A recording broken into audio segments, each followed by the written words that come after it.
All right, let's dive in. We're talking 5G today, and not just about how fast it is, but how it could really change like everything, how we talk to each other, even how we see ourselves. It's a pretty big deal. It is. This article we're looking at, 5G and communication, it talks about how, think about it this way.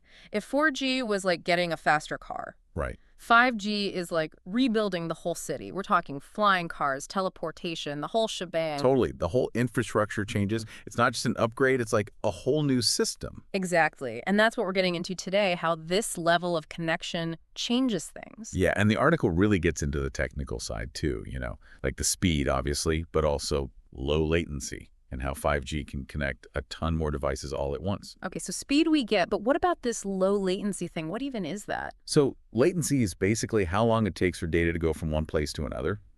With 5G, that time is like nothing, instant. So like no more buffering on videos. Pretty much. Yeah. But it's way bigger than that. Think about stuff like remote surgery. A doctor could be like across the world controlling robotic arms doing a surgery somewhere else. Oh, whoa, that's wild. That's like the future right now. It is. And think about like online gaming, where every move you make happens instantly.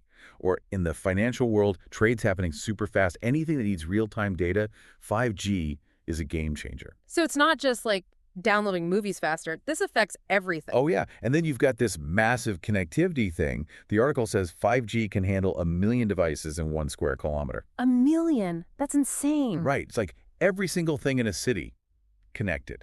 Traffic lights, cars, buildings, even like trash cans sending data. That's a lot of data. Sounds like a smart city, but like what happens if something goes wrong? Is that a risk? Definitely something to think about, right? Yeah. As we depend more and more on this tech, the stakes get higher. True. Okay, so we talked speed, low latency, and all that connection. But the article also talks about how this changes us, like our identities. It's pretty deep. Yeah. It's like, think about how much of your life is already online. Social media, video calls, maybe you're in the metaverse. Right, and that's all going to be like amplified with 5G. Exactly. Faster, more immersive, more constant. It's like we're always creating these online versions of ourselves. The article talks about this idea of the tethered self, where we're so focused on those online selves that we lose touch with, real connection. Oh, I get that. It's like we're always performing, even with friends online. Does 5G make that worse then? It could. Think about it. With 5G, you're always connected, always getting notifications. The pressure to be on all the time, it's intense. Yeah, it's like you can't escape. So it's not just the tech, but how we use it. What about this ambient self thing? That sounds kind of creepy. Yeah, it's like with all the data we're making, using our phones, online shopping, all that, we're creating this like digital shadow of ourselves. Uh-oh, Big Brother is watching. Kinda. The algorithms, they know our habits, what we like, maybe even better than we do. Targeted advertising, personalized experiences, it's all based on that data. So, like, it can be helpful. Yeah, for sure. It's not all bad, but it's about finding the balance. Convenience versus control over your information. Right. Makes you think. So all this connection, is there even room for quiet anymore? Can we unplug in a 5G world? That's a good question, and something we'll definitely get into next time. We're back, and before the break, we were getting into this idea of finding quiet time. Like, can you even unplug with 5G making it so easy to be connected all the time? Right. It's a real challenge. I mean, think about what that philosopher, Michel de Montaigne, said. He thought being alone, solitude, that was super important for figuring yourself out. Yeah, but now it's like you're always tethered to the digital world. Buzz, buzz, buzz, notifications all the time. Exactly. So it takes a real effort to be intentional about it. So, like, how do you do that? Do you have to, like, go live in a cave without Wi-Fi? Well, maybe not that extreme, but like a digital detox can help. Set times to just put the phone down, turn off notifications, be present. Yeah, I guess that makes sense. It's tough, though. Okay, so how about relationships? We've talked about how 5G can connect us to, like, everyone, but does it really make those relationships better? Or could it be, like, isolating? It's kind of a paradox, right? We can talk to anyone, anywhere, instantly, but does that make us closer or just more superficial? Right. It's like sometimes social media feels that way. You see these curated versions of people, but do you really know them? Yeah.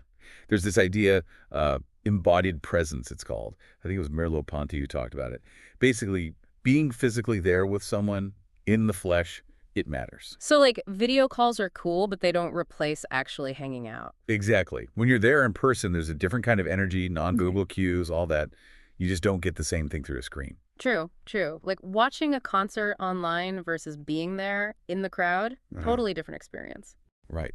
And then you've got this whole burnout society thing that Byung-Chul Han talks about, this feeling of like information overload, always multitasking, always on. Oh, man, I feel that. It's like juggling a million things and never catching a break. Yeah. And 5G, with all that speed and connectivity, it can make that worse. Always got to be on, always got to respond, keep up with everything. It's like the pressure never ends. So again, it's not just the tech, it's the whole culture around it. But speaking of pressure, this echo chamber thing, that's a worry too, right? With 5G making it even easier to just hear what you want to hear. Definitely. It can definitely make it worse. These algorithms, they show you what you like, what you agree with, so you end up in this bubble where everyone's on the same page. And you never have to like confront different opinions. But isn't that kind of important for like Mhm. real debate, progress, all that? Exactly. Habermas talked about this, the public sphere, where people can have like real discussions, even if they disagree. 5G could make that harder, Yeah. for sure. Hmm. Okay, so lot to think about there. But let's shift gears a bit. The article also talks about the future. And with 5G, it's like, whoa, augmented reality, even brain-computer interfaces. Exciting and kind of scary at the same time. Right. The possibilities are pretty mind-blowing. Imagine walking down the street and boom, you've got all this digital info layered over the real world. Restaurant reviews, historical facts, whatever you need just pops up. Yeah, that's augmented reality, right? Like the internet is part of your everyday life. Exactly. And with 5G, it's super smooth, super fast, could change everything, shopping, learning, travel, all that. Cool. But okay, brain-computer interfaces. Are we talking like plugging our brains into the internet, Matrix style? Uh-huh. Not quite yet. But it is getting closer. The tech is moving fast. Imagine controlling devices with your thoughts, or even like communicating directly with someone else, mind to mind. Whoa, okay, that's next level. But doesn't that like blur the lines between you and everyone else? What happens to like your sense of self if you're all connected? That's a big question, right? What does it mean to be human when our minds are linked like that? Free will, consciousness, it all gets kind of fuzzy. Deep stuff. Definitely something we'll have to explore more next time. All right, final part of our 5G deep dive. Man, we've covered a lot, from like the nuts and bolts of the tech to some pretty big questions about like what it all means, you know? Yeah, it's been quite a journey. How 5G changes how we connect, how we see ourselves, even what it means to be human in this crazy digital age. It's a lot. But I guess for me, the big question is like, what do I do with all this? How do I make sure this tech is like a tool, not the other way around, that it's working for me? That's the key, right? And the article really stresses being mindful, intentional about how we use this tech, not just like getting swept up in it. Yeah, it's like there's this buffet of awesome tech stuff and you just want to grab everything, but maybe you got to be picky. Choose what actually matters, what fits your life. Exactly. It's about choice. We can shape the tech or let it shape us. Okay, so how do we do that? Like, give me some tips. Well, one big thing is like digital literacy. Yeah. Understanding how these algorithms work, how our data is being used, all that, so you can like see through the BS. Right, so you don't just believe everything you see online, kind of like a BS detector for the digital world. Exactly. And boundaries. With Mm. 5G, you're always connected. Got to be intentional about disconnecting sometimes. Oh yeah, FOMO is real. It's tough to like put the phone down and not feel like you're missing out. It is. But remember, taking a break, that's not weakness. That's self-care. You got to make time for like solitude, reflection, real life. That's how you recharge. It's like letting your brain breathe for a minute. Okay, so that's what? Digital literacy, boundaries. What else? Well, the article talks about connection, but not just any connection, meaningful connection. I thought 5G was supposed to make us more connected, though. It does, potentially. But it's up to us to make those connections matter. Face-to-face time, real conversations, being present with people, not just like liking their posts. Quality over quantity, right? Exactly. And I think most importantly, never stop questioning. Question the tech, the companies making it, how it's affecting our lives, our relationships, even the planet. So don't just blindly accept things. Think for yourself. Be critical. Right. Be curious, be engaged. This whole 5G thing, it's not set in stone. We're all shaping it right now with the choices we make. I like that. It's like we're not just passengers. We're the ones driving this thing. Yeah. The article ends with this great question. In a world where you can always be connected, how will you define meaningful connection? That's a good one to think about. I guess that's what it's all about, right?